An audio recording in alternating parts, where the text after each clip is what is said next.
The scene that everyone always wants to talk about is Tom Brady. First year, 2 years, it was almost impossible to get cameos because no one really knew what Entourage was yet. So at that point, when we did the golf episode with Brady, we were getting incoming calls now. Now there was requests to be on the show. And a big request came in from Peyton and Eli Manning.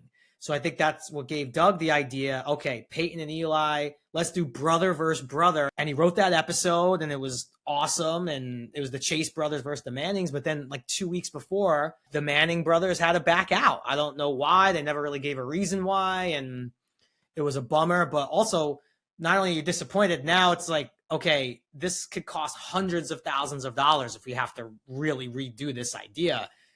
And that's where having Wahlberg as your EP comes into credit, because he said, you want me to call Tom? And it's like, who you talking about? Tom Brady? Yeah, call him.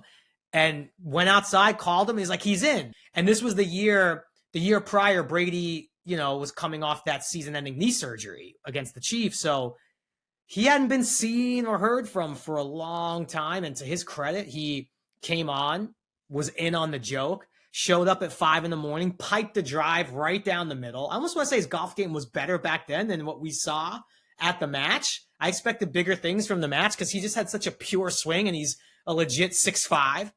So cool with the crew and signed autographs for every crew member. And it just was not that he needs more acclaim or credit, but really bailed us out of what would have been a really bad jam.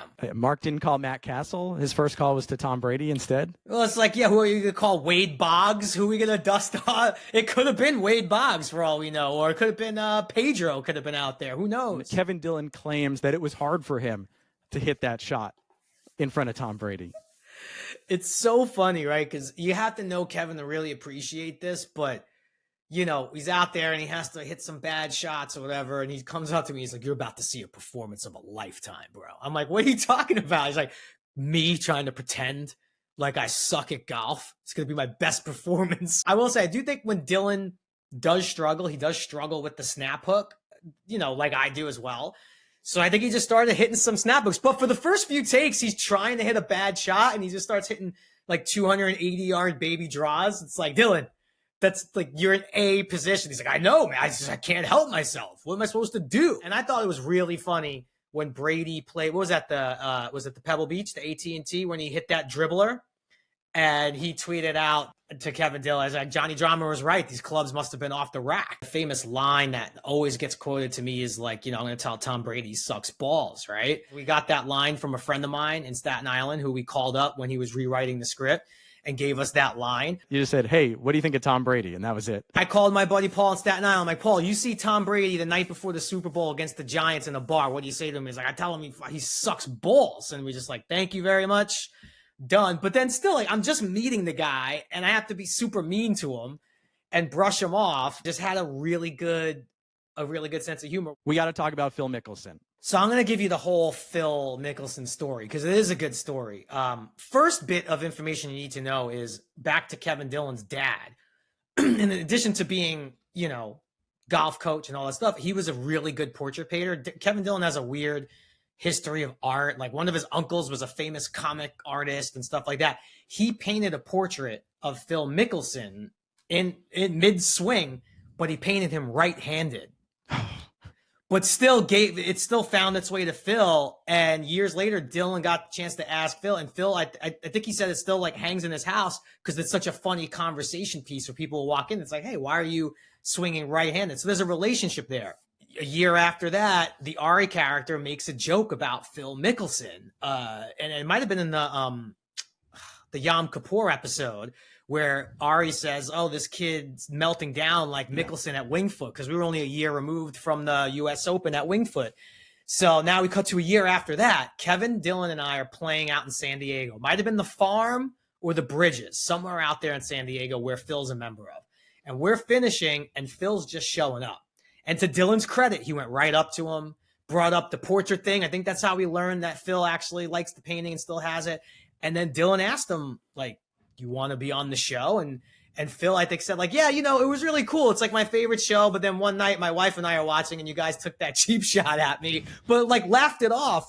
And we called Doug Ellen right away. And Doug, to his credit, got to work on that script. And then, yes, me and Dillon, who were not in that episode, absolutely drove. And we played golf because we had the whole course to ourselves. So Dillon and I were bouncing around holes. And then we even did play a few holes with Phil. I saw Phil hit a 310-yard drive that was never higher than 15 yards high.